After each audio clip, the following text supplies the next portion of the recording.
Welcome, I'm Lauren from Zestful Kitchen, and welcome to Everyday Gourmet, where I share realistic recipes for the avid home cook using fresh ingredients and global flavors.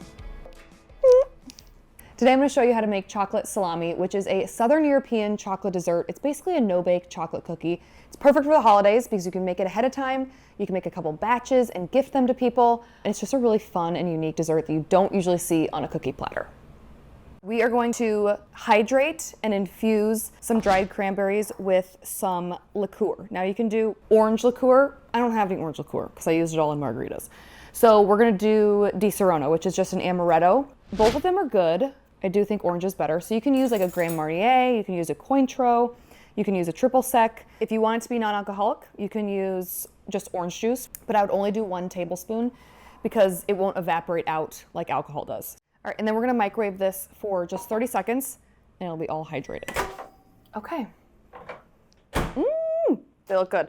They'll continue to soak up some of that liqueur as they cool. If there's a lot left, which there shouldn't be, you can always drain it. You're gonna need some semi-sweet chocolate and some bittersweet chocolate. 4 ounces of bittersweet chocolate to 2 ounces of semi-sweet. If you like things sweeter, if you tend to be like a milk chocolate person, then I would swap those ratios.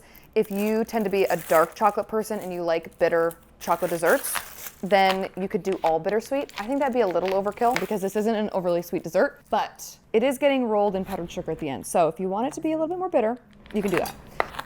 And then I'm just gonna rough chop this. It's gonna get melted together, so it doesn't have to be perfect. We're gonna add 1/3 cup of heavy cream or 85 grams, and I'm just gonna do it on my scale because it's cleaner and it's easier. I'm just gonna stir to combine this, and then we're gonna microwave this until it's melted or nearly melted. You don't want it all the way melted. So I'm gonna do 30 seconds on 50% power. Do that once, stir it, and then do it again. Depending on how strong your microwave is, you might need another 30 seconds. I generally need a total of 3 rounds. I'm just gonna do, oh no, stop. But you might only need 2, so keep an eye on it. You do not wanna overheat it or else it'll separate. Okay. Oh yeah. Perfect. For this, you can use all kinds of cookies. The traditional cookie uses a crisp digestivo or tea cookie. I wanted something a little bit more holiday-esque, so I'm using Biscoff because I wanted that spice and that warmth from it. But there are a ton of different cookies you can use. If you're looking for a gluten-free cookie, Schar, S-C-H-A-R, makes a gluten-free shortbread or speculoos during the holidays, so you could do that. I had a lot of people asking about gluten-free. You can also do like a Tate's gluten-free cookie, or a ginger snap would be good. So we're going for 4 ounces of this, and I'm just gonna take a couple of cookies and break them. You want them to be about 3/4 inch in size. You don't want it to be finely crushed. Well, let's stir this together first. This will kind of break up the cookies a little bit. And then we're gonna add in our craisins.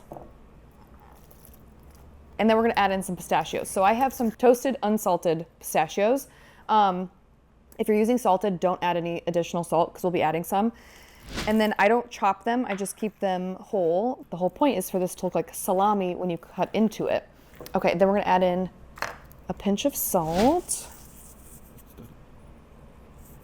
And then we'll roll it into a log. But I first want to taste it. Perfectly salted. Yum, that's good. So to roll this into a salami shape, I'm gonna take 2 pieces of large parchment paper. And I take my mixture and I create a cohesive dough, if you can even say that about it. And then cut it in half. And then plop it in the middle of 1 parchment paper. Parchment paper is nice. You don't want it to be perfectly smooth. So this is kind of nice. This is why I don't use plastic wrap. Shimmy it into a little bit of a log. Roll this up and over. And then, kind of like a burrito, pull the parchment paper towards you. Kind of press it so that you get out all the air and that it's more of a log. And then roll it up. And I recommend really tightening the edges so the chocolate doesn't smush out. And then roll it. If you put this straight in the fridge, it will have a flat side. It doesn't bother me. But if you want it to be perfectly cylindrical, circular, cylindrical, I don't know. You can put it on a sheet pan filled with rice. so that it kind of nestles in there. Or you could put it in like a paper towel cardboard tube, so that way it's like perfectly round. So this will go in the fridge for 4 hours until it's firm, and then we will roll it in powdered sugar and slice it. It chilled so quickly. I feel like I'm on Martha Stewart. And look at this. I made these yesterday, and they have been chilling, so they're nice and firm. And we're going to unwrap them, and then we're gonna roll them in powdered sugar. I know I say trust the process a lot, but trust the process. Looks like a turd. I know that. I get it. So ugly.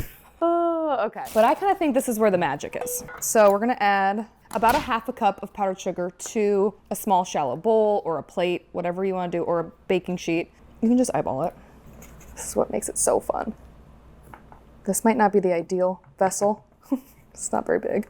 I've had a lot of people write in of ways that they've tried it with different flavorings. I want to share some variations. Candied ginger, crushed ginger snaps, and chopped cashews. Delicious. Some people use sweetened condensed milk, marshmallows instead of cranberries. Some people added some white chocolate chips, which would look like big pockets of like fat in salami. Genius. This person's grandma called it marshmallow gumbo. Maria cookies, crispy gingerbread cookies, and added some chopped ginger and some craisins. That doesn't look like an aged, air-dried, aged salami. I don't know what does. So the chocolate logs can be made and stored in the fridge probably for 2 weeks. Once you slice it and set it out, I would keep it out for about 4 hours and that's it. Otherwise, I'd pop it back in the fridge just because it'll soften. There is heavy cream in it, so you don't want that to be set out too long. It will kind of fall apart the first slice. Look at how fun that is. If your slices fall apart like this, then you might want to let it sit for a little bit to warm up. So this is why it's important that you have a light colored nut instead of like a dark pecan or walnut, because you won't see it in the dark chocolate. So if you don't want to use pistachios, you could also do almonds or hazelnuts or cashews, but I wouldn't do a pecan or a walnut. I also think a very sharp knife and cutting it quickly will keep it from falling apart. One person wrapped it in red and white checkered paper for wrapping, so it looked like a salami. Genius. This person's family in Lithuania called this easy cake, which I think that's kind of fun. Walnuts, cocoa powder, butter, powdered sugar, and biscuits is a Bulgarian take on this. Pretzels, Rice Krispies for some crunch. Somebody else added some espresso powder, macadamia nuts and cherries, which you could, instead of using orange liqueur or Di Serono, you could do the Luxardo cherry liqueur, which would be so good. This one I really want to try. There she is. Cute. No salami in sight, but it does look like a salami, which is kind of fun. All right, time to try it. Now we can really see if the amaretto is good compared to the orange liqueur.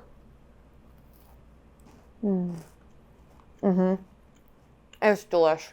A little pop of salt every once in a while, which is really nice. It's creamy, melts in your mouth, but then you also get the crunch from the cookie.